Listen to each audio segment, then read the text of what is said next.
Hello tout le monde, bienvenue chez Passion High Tech et Multimédia, j'espère que vous allez bien, moi c'est le cas. Aujourd'hui je vais vous faire une petite vidéo un petit peu particulière, donc c'est ni une présentation ni un test, excusez-moi je bois un petit café. On va parler un petit peu de moi-même, c'est-à-dire que je vais vous parler un peu de mon setup, parce que vous avez pu voir, un coup je suis dans le salon, ou un coup je suis dans la salle de bain, ou dehors, et donc j'ai voulu vous présenter, je voudrais vous présenter un petit peu mon setup, c'est un setup mobile. Mobile dans le sens, en fonction de mes déplacements, en fonction où je peux me poser pour faire mes vidéos tranquillement, j'ai besoin de quelque chose qui soit rapide, efficace et très simple d'utilisation, bien entendu. N'ayant pas d'endroit un petit peu, un petit cocon ou un style studio où je peux laisser mon matériel pour faire les montages vidéo ou présenter les vidéos ou quoi. Donc je suis obligé un petit peu de jongler en fonction de la disponibilité et en fonction où je peux être un petit peu tranquille.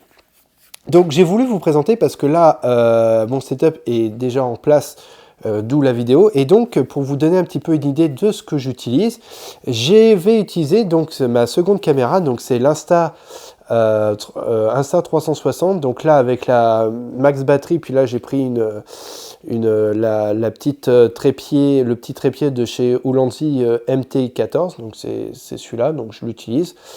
Et donc ça va permettre, on va dire, de vous montrer un petit peu de ce que vous pouvez pas voir et un petit peu ce que j'utilise aussi bien en micro que en caméra et que comment je pourrais faire aussi avec mes vidéo. Éventuellement, bon ça on peut voir ça dans une autre vidéo, mais bon je voulais déjà vous présenter le setup.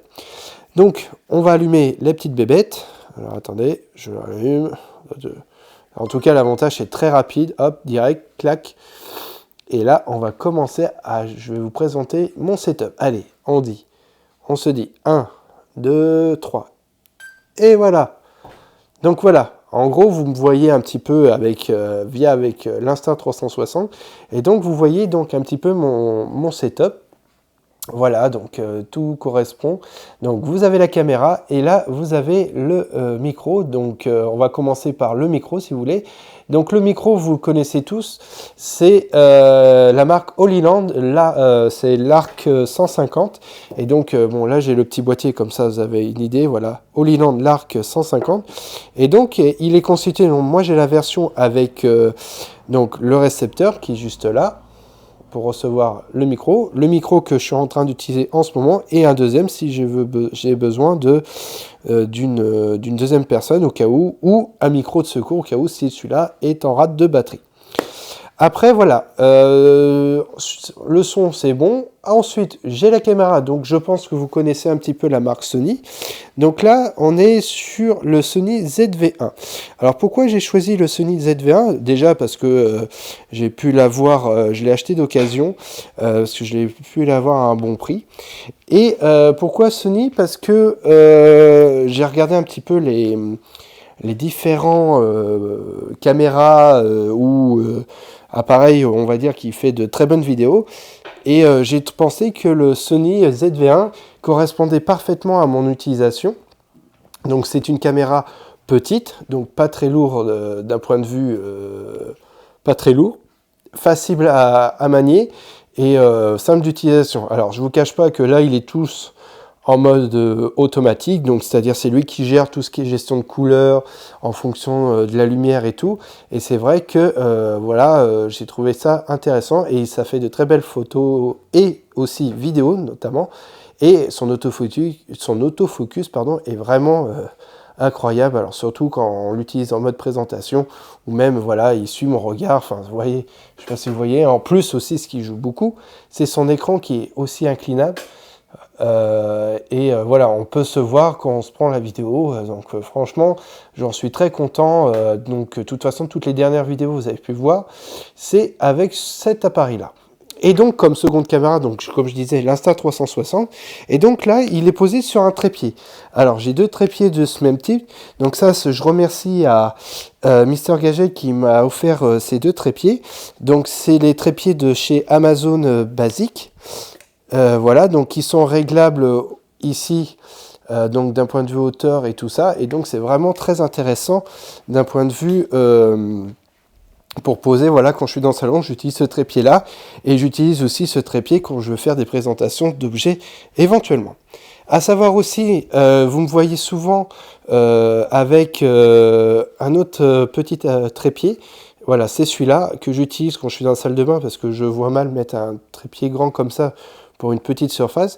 Et donc j'utilise tout bêtement le trépied de chez Instinct 360. Donc je le trouve qualitatif et bien d'un point de vue hauteur. Et c'est celui-là que j'utilise. Et donc pour fixer tout ça, j'ai rajouté d'autres petits accessoires aussi. Comme vous avez pu voir, il y a une petite boule qui permet de régler comme je veux, un peu en 360 degrés.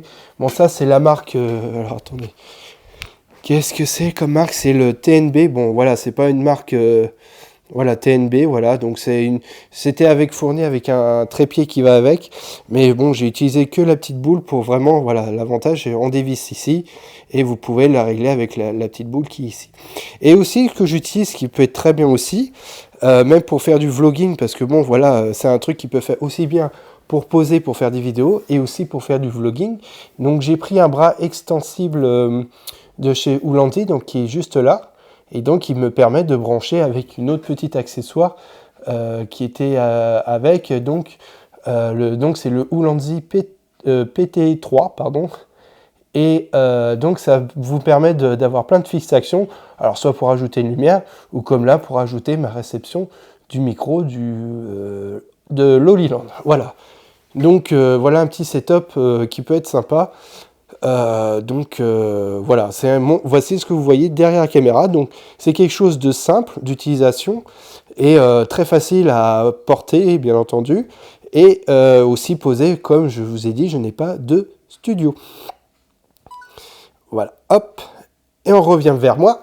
Voilà, donc, et j'utilise, donc, comme je disais, comme seconde caméra, l'Insta360. Donc, pas le One RS, que je ferai une présentation sur une prochaine vidéo, mais sur la One R que j'ai, qui était de la première génération, on va dire. Et donc, quand je veux faire mes vidéos, malheureusement, je n'ai pas de PC suffisamment puissant et ni qui a une carte graphique puissante. Donc j'utilise notamment ma tablette, donc j'avais fait une vidéo dessus, c'est sur la MatePad 11 de chez Huawei. Donc j'utilise cette tablette pour faire mes montages vidéo. Et pour les montages vidéo, j'utilise qu'est-ce que j'utilise? C'est le InShot. Voilà, c'est cette application. Voilà, InShot. Je vais vous montrer. Voilà. J'utilise InShot pour faire mes vidéos et je trouve qu'il est assez complet pour faire des montages vidéo et tout ça. Après, je peux utiliser, donc j'ai un HP que j'avais fait je vous ai montré en faisant une présentation, c'est le HP Pavilion 15 avec un Ryzen 5 5500U, 8 Go de RAM. Donc c'est un très bon PC pour faire de la bureautique, ça il n'y a pas de souci. Mais un peu en montage vidéo, je suis un petit peu embêté parce que voilà, j'utilise des logiciels de montage. Alors soit j'utilise Power Director ou Filmora X ou 11 si vous voulez.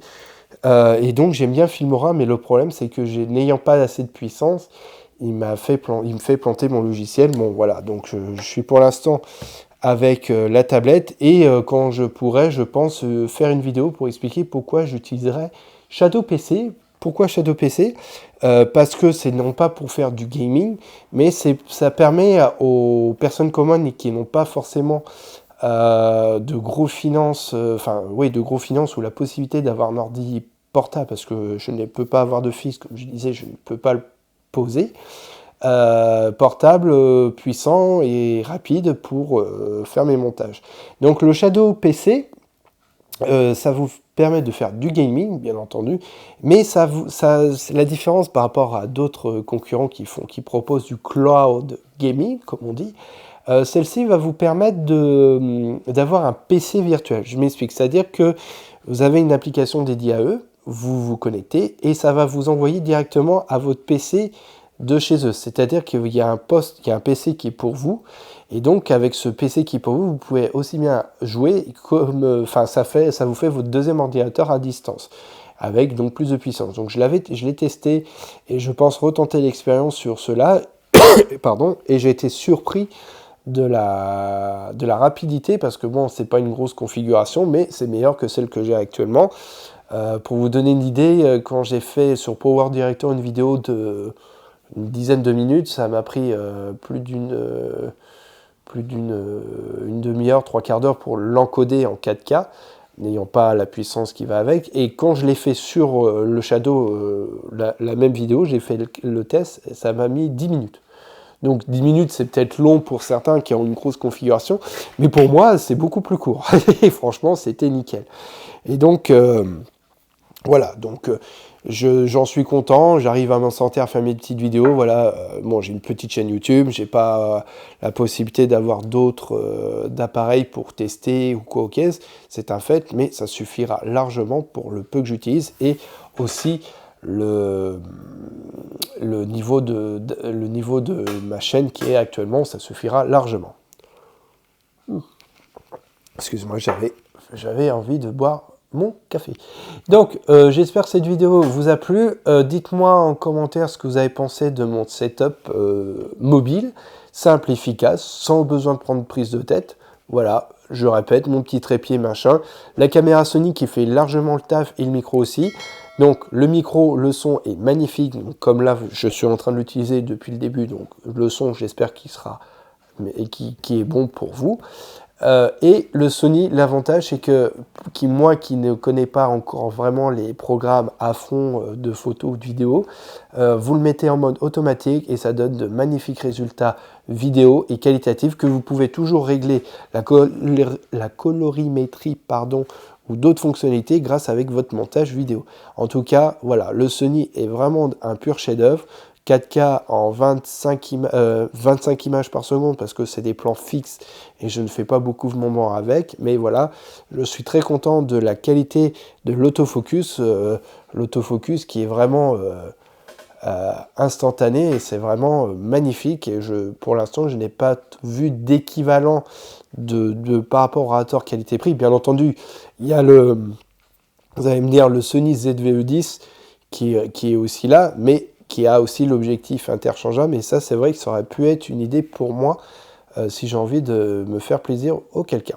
En tout cas, j'espère que cette vidéo vous a plu. Elle était un petit peu longue effectivement, mais j'ai bien voulu vous expliquer tout ceci. Dites-moi si vous voulez si vous avez des questions sur tel ou tel produit, n'hésitez pas, et je vous dis à très bientôt. Merci à vous de votre soutien, abonnez-vous à ma chaîne et je vous dis à très bientôt pour de nouvelles vidéos. Allez, bisous bisous.